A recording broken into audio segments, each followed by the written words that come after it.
Армысыздар, сіздермен Киномен. Бүгін біз «Камен терпение» атты фильмге шолу жасаймыз. Арнаға тіркеліп лайк басып, комментарий қалдыруды ұмытпаңыз. Сіздің қолдау мен үшін өте маңызды. Ал біз бастаймыз. Бітпейтін соғыстан қажыған Ауғанстанда 30 жастағы әйел сал болып қалған күйеуіне қарауда. Ер адамның бұндай халге түсуіне мойнына тиген оқ-дәрі кінәлі. Даладан атыс дауысымен жарылыстар естілуде, бірақ әйел күйеуінен бір қадамда алыстар емес. Әйелі ерінің қолын жуып, Құдайдан оның ауруынан айығып кетуін тілейді. Күйеуін естіп тұрма тексеру үшін одан аздап демін ұстап тұруын сұрайды. Бірақ оның мүлде елемегенін түсінеді. Дәрігер жақын арада бәрі орнына келеді деген. Бірақ арада 16 күн өтті, күйеуінің оңалар түрі жоқ. Әйелді күйеуінен тек аш қалдық деген екі қызы ғана алдарқат алды. Олар көшеге шыға салысымен жандарынан жаулармен ұрысқа түскен жауынгерлер өтеді. Жергілікті тұрғындар бұл тозаққа үйреніп кеткен, сондықтан бұндай жағдайға мән бермейді. Дәріханаға келген әйел дәрі алмақ болады, бірақ ақшасы жетпейді.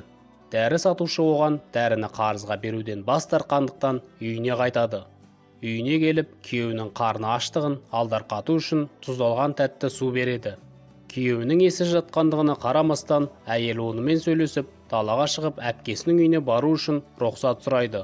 Жауап алмаған соң, ол хиджабын киіп, қалада қалған жалғыз туысына барады. Сол арада әйел әпкесіне келгенде, есікті бөтен әйел ашып, оны қуып жібереді. Енді оның ешкімі жоқ. Сондықтан қапа болған әйел үйіне келіп, болған жағдайды күйеуіне айтып береді. Оның отбасы әйелге айтпастан кетіп қалған. Бұл жағдай оған қатты тиді. Өйткені ол күйеуінің қандай жағдайда жарақат алғанын біледі. 16 күн бұрын ер адам анасын балағаттаған адаммен кезігіп қалған. Ер адам жылдар бойы жаулармен арпалысып келеді. Бірақ оны бұл жағдайға түсірген бірге жихад жасап жүрген жолдасы еді. Қараңғыдан қорыққан кішкене қыздары оның күйеуімен әңгімесін тағы үзіп жібереді. Үйде электр энергиясы жоқ болғандықтан әйел керосин шамын жағады. Келесі күні азанда жаралы ер адамды қарау үшін дәрігер келеді. Әйел етек кірі келіп лас болғандықтан оны ішке кіргізбейді. Бұны түсінген дәрігер күйеуі үшін дұға тілеуін сұрап, бірнеше күннен кейін келуге уәде береді. Сол сәтте кішкене қыздар бөлменің есігі ашық тұрғанын көріп, әкелерінің жағдайын көреді. Әкелерінің жағдайын түсінбеген балалар аузына салынған өмір сүруін қамтамасыз етіп тұрған түбекті алып үстіне шығып ойнайды. Үйге қайта кірген әйел бұл жағдайды көріп, күйеуіне зақым келді ма тексеру үшін қыздарын қуып жібереді. Ер адамның денесін қарап көріп, әйел жараның әлі жазылмағанын, әрі оқ қорғасын әлі де болса мойнында тұрғанын көреді. Кейін қатты дауыс халықты мешітке жиналып, қаланы қорғау үшін қару алуларын бұйырады. Бірінші жарылыс орын ала сала, балаларын ерткен әйел көршілерімен жертөлеге тығылады.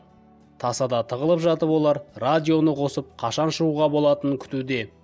Жарылыс тоқтаған сәтте әйел күйеуіне асыға келіп, барлығы дұрыс екенін көреді. Терезеден қалаға қатты зақым келтіріп жатқан қарулы әскер мен танктер көрінеді. Атыс даусынан қорыққан әйел жертөлеге қайта оралып, қыздарын жұбатады. Бірнеше сағаттан кейін әйел күйеуіне қайта келіп, шағылған терезені жауып, қирандылардан бөлмені тазартады. Сосын жертөлеге қайта оралып, қыздарын жұбатып, құшағына алады. Сол уақытта ауғандық әскер үйге еніп, ер адамды табады. Ес-түссіз жатқан ер адамның сағаты мен неке жүзігін алып, үйді тінтиді. Олар ер адамның көзін құртпақ болғанда бөлмеден Құранды көріп, ойларынан қайтады. Үйіне қайтып келген әйел оларды тонап кеткенін түсінеді. Бірақ бұл аса қорқынышты емес, себебі олардың көршілерінің көзін жойып, есік алдына асып кеткен. Балаларға қауіп төнді, сондықтан әйел киімдерін жинап, әпкесіне аттанады. Белгісіз әйел оны тағы қумақ болады, бірақ артынан жезөкшелер орналасқан жерге қоныс аударған әпкесінің мекен жайын береді. Әпкесін тапқан әйел қыздарын табыстап, туысының адам сенгісіз уақиғасын естиді. Әпкесі тұрмысқа шыққан, бірақ бедеу болған. Күйеуі оны әке-шешесіне жіберген. Атасы бұл жағдайды пайдаланып, әйел оны өлтіргенше зорлап келген. Екі қыздың анасы балаларды тастап, күйеуіне дәрі алу үшін ақша алып кетеді. Үйіне келіп, қозғалыссыз жатқан күйеуімен жақын арада болған жағдайды айтып сөйлеседі. Оның бауырлары оларға қауіп төніп тұрғанына қарамастан тастап кеткен. Кейін әйел тұрмысына көңілі толмайтынын айтады. Себебі 10 жыл отау құрғалы күйеуімен етене жақын болмаған. Егер ол қаза тапса, бауырларының біріне тұрмысқа шығып, бұл жерден аулақта болар еді. Бірақ олай болмады. Оның үстіне 10 жыл бұрын ер адамды көрместен суреті әрі қанжарына тұрмысқа шыққан. Енесі жас келін майданда жүрген күйеуінің көзіне шөп салмасын деп жанына жатқан. Өткен шақта есіне ала отырып, қыз әке-шешесі қандай сұмдық адамдар болғанын есіне алады. Әкесі оған әрі ана әпкелеріне жиі қол көтеретін. Бір күні ол құс төбелесіне қатысатын ерекше құстарға көп ақша жұмсаған. Бірақ төбелесте құстар қорқып қашып кеткен. Қарызға батқан әкесі 12 жастағы қызын тұрмысқа берген. Азартқа батқан әкесін келесі құрбаны болмас үшін ол құстарды мысыққа жемтік еткен. Бұл сәтте әйел күйеуімен тым ашық сөйлескенін аңғарып, әпкесіне айту үшін қайта барады. Әпкесі оны жұбатып, сал болған күйеуің төзім тасына айналды дейді. Егер тас жағылса, оның иесі Алланың елшісіне айналады. Әйелі күйеуін төзім тасы деп ұйғарып, үйіне қайтып, оны сүйеді. Кейін ол көршілерін жерлеп жатқанын көреді. Дәрігер келгенде тағы да кіргізбейді, себебі еңбек ақысына берері жоқ. Қалада жауынгерлер өріп жүр, сондықтан әйел күйеуін қабырғадағы қуысқа жасырып тастайды. Кейін оның үйіне ауған әскерінің командирі мен кекеш солдат келеді. Оны күштеуі мүмкін екенін түсінген әйел жеңіл жүрісті болып жұмыс істеймін дейді. Мұсылман ер адам әйелдің артына пышақ жасырып, кез келген сәтте қолданғалы тұрғанын аңғармай, бұл ісін қаралап түкіреді. Келесі күні кекеш солдат әйелдің үйіне қайта оралып, еркек болуыма көмектес деп ақша ұсынады. Жоқ деген жауапты қабылдамай, ақшаны жерге лақтырып, әйелді қолданады. Бұл қорлықтан кейін әйел жуынып, ақшаны дұрыс жұмсауды ұйғарады. Келесі күні әйел су мен ұн әрі күйеуіне дәрі алады. Кейін жас солдат әйелге тағы келіп, бірнеше минут үшін жақсы ақы төледі. Әйел барлығын жасырмай, болған жағдайды күйеуіне айтып береді. Өйткені күйеуі оған ештеңе істей алмайды.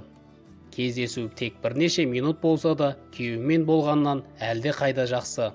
Бір сәтте әйел сұмдық заттарды айтып жатқанын түсініп, күнәсін мойындау үшін Құранды қолына алады.